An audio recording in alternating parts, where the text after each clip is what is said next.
Hey, what's going on, everybody? Welcome back to the channel. In this video, we are looking at the Draftkings and Fanduel picks for Monday, February the 6th. We have an 8-game slate today. With that big trade that went down over the weekend, Kyrie Irving. We have some value on a couple teams here with, Irving's not going to make his debut. Probably unlikely that Dinwiddie and Finney-Smith make their debuts as well. And we know Luka's already out today. So, got some value there. Got some value in Golden State with Steph Curry once again, dealing with some leg injuries, and then possibly once again in Sacramento, depending on the Fox news.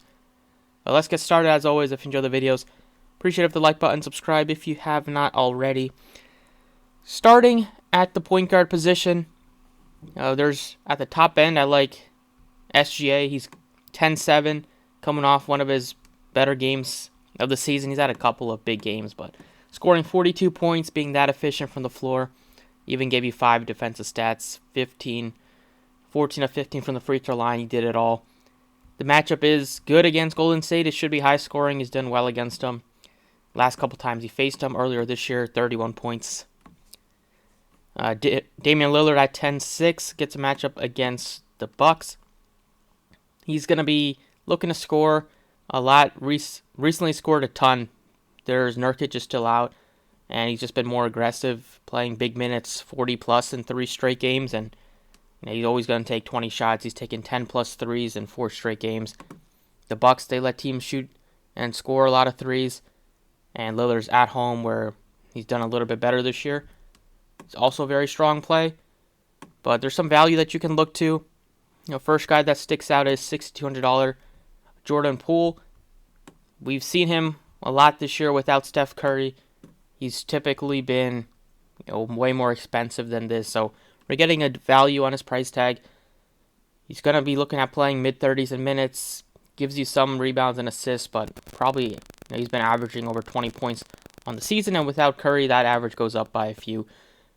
He's had some 30-point games. Him, Thompson, Wiggins are going to be looking to score.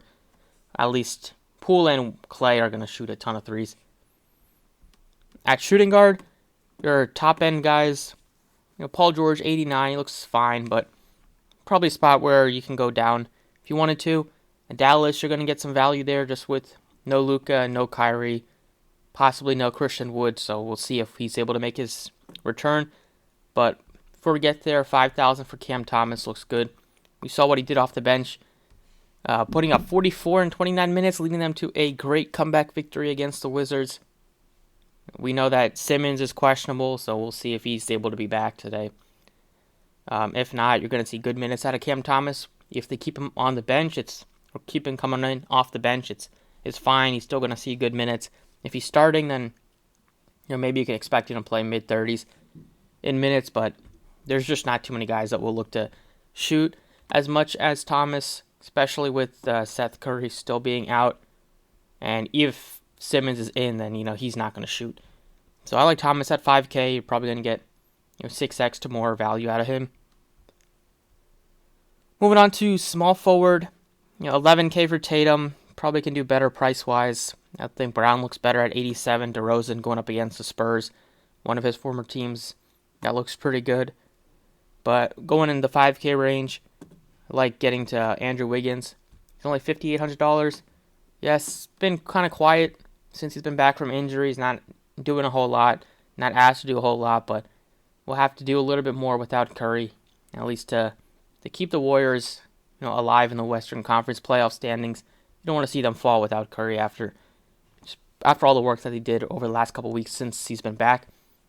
The matchup is good against the Thunder. This is probably one of the better matchups to look to if you want to stack a game up on both sides. This one, Sacramento game, looks really good. At power forward, your pay-up is Giannis, who's been really, really good, and going up against Portland now without Nurkic. He's probably going to be defended by like Jeremy Grant, who's a good defender, but just doesn't have the size to match up to Giannis. It's going to be looking like a great pay-up. I'll probably like getting to him instead of 11K for Tatum. There's no Kuzma today, but Porzingis, tougher matchup, and his price tag is already up. If Simmons is in at 67, you can look to him. He might have opportunities to get a triple-double. But, the last Warriors player that I like is Draymond at his price tag. at 64. He's been contributing in all categories, just missed out on a triple-double. He's even scoring better recently. I don't know how long you can count on that, but you definitely can count on him getting rebounds, getting assists, getting some defensive stats. Playing against the Thunder, it's a spot where he flirted with the triple-double against them earlier, and it's just expected to be a high-scoring game, so you got to like both sides. And then the last piece I'm going to be looking at is Frank Ntilikina as a value pick. He's $3,000. The Mavs pretty thin at the point guard position, so you're going to see him most likely start. And even though he's not, a great fantasy player, if you give anybody high 20s, 30s minutes at the flat minimum, will have the ball in his hands a little bit, can give you some rebounds, some defensive stats. I like him.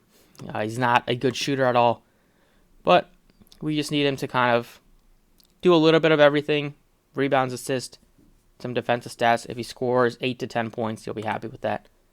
So that's what I like on DraftKings. Let's go to FanDuel.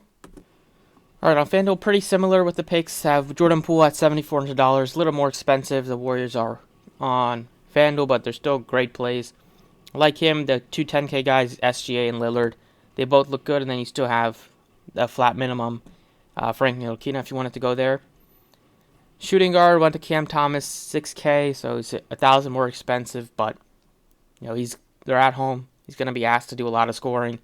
We'll see if Ben Simmons is able to play, but just not having Durant, not having obviously Curry.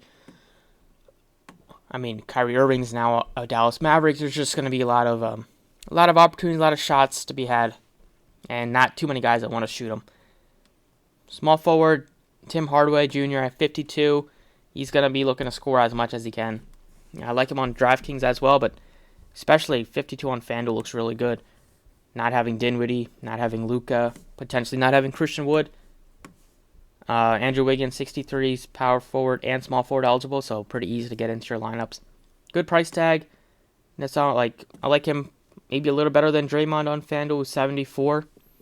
And then at center, I put in Sabonis just because he's pretty cheap at 95. Great matchup against Houston. Should be able to do whatever he wants. Maybe flirt with the triple-double. Definitely get you a ton of rebounds. The matchup is fine against Sengun. So that's what I like for first look today for DraftKings FanDuel. Definitely look at Twitter for updates closer to locks at the DFS process. Thank you for watching, and I'll catch you all next time.